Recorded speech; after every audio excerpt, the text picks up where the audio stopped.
Hey guys, it's me, Caleb, doing my week 6 reading reaction. We'll just get right into it. Of the 5 listed tips for reading 6.1, I think the most important one is knowing what's out there. Since there's so many things out there, Google, where you can reach and be seen at, should really know how to monitor yourself, using Google to search your name just to make sure to see what's fully out there and what out there is about you, making sure, there's nothing really bad going on about you, any bad, inappropriate pictures, any comments or articles or links with your name that aren't true or maybe, could be false about who you are. It's just, always knowing what's out there about you, what information's out there for people to see. Going into 6.2, how to bulletproof your reputation in the digital age, how to balance between playing it safe and playing it real. It's kind of a hard balance to find that I see. I agree that you really have to really know how much to really share with people you don't know or do know, how much you really want to put out there for people to see. It's kind of a fine line of letting people know who you really are while at the same time keeping it reserved so people can't pry into your private life or know too much about you, possibly. It's kind of a fine line that you really have to figure out what works best, but, I mean, it's just you have to decide what it's going to be. For 6.3, social media is going to get more anonymous. I could see that just because there's so many different ways people can see you now, and then people with webcam and always having to wear clothes and fibers and always have to be watching where you are. I mean, you could become more anonymous because of it, because you don't want people knowing exactly where you are at all times. An example is when you're going on vacation. You don't want to post that, oh, I'm going on vacation, because then people are going to know where you are. So people now are becoming more anonymous on there, but not posting where they are, where they're seen, what they can do. And you're not really going to have to look at a computer more because you have your mobile apps and everything, but with the mobile apps, it has the connection or the local services notifying where you exactly are at all times. Going into reading 6.4, the 5 social media skills Millennium lacks. The main question for the reading is, how do you find balance between personal and professional use of social media? Once again, this is a fine line.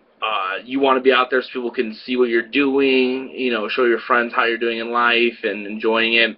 But at the same time, you want it to be professional, where if you're working for somewhere and they look up your social media, then they don't go on there and think you're drunk or think you're a party animal or don't take your work life serious. It's something that you don't really want. So this, again, is a fine line. An example is from a friend of mine. He just got hired on by the St. Louis Cardinals, and they told him when he was hired that they laid out a lot of people, potential hires, their Facebook photos, and they said, what we did is we drew X's through ones that we deemed completely unacceptable. And he said, you were one that had several unacceptable ones, but your resume was so amazing that it really kind of overpassed that. So, if I want to let you know that we do understand that you drank in college and that you did have a good time. We're not here to judge that. We just want you to be on your game when it comes to work. So it was actually kind of crazy to think that they took that much time into reading in depth about who the person was to make sure that they were going to be a right fit for the company. And, I mean, that's an example of exactly what, we need to be aware of, is making that fine line on being social and being professional at the exact same time. Going into reading 6.5, avoid these career-killing social mistakes. It kind of goes back to the last one I was talking about, but the most important things that you need to make sure is when you have your Facebook presence online, it's a positive one. You don't want negatives out there. I mean, yes, everybody does silly things on the weekends and stuff, and it's all right to post a few fun pictures, but you need to make sure you have a presentable and professional social aspect, because that's becoming such a big thing nowadays in our society, is your social presence, either Twitter, Facebook, Instagram, anything like that. You have to make sure it's absolutely appropriate, or not even appropriate. It's just you need to make sure it represents the symbols and images and branding that you have behind yourself. Is your account branding the type of person you want to be? And that's the most important thing. I mean, we've talked about it in so many classes, is self-branding. And does that really, articulate your brand and who you want people to see you as?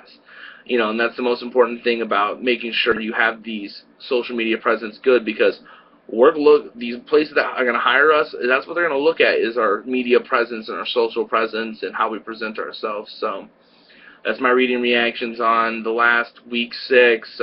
It's been a great class, and I learned a lot. So have a great day, guys.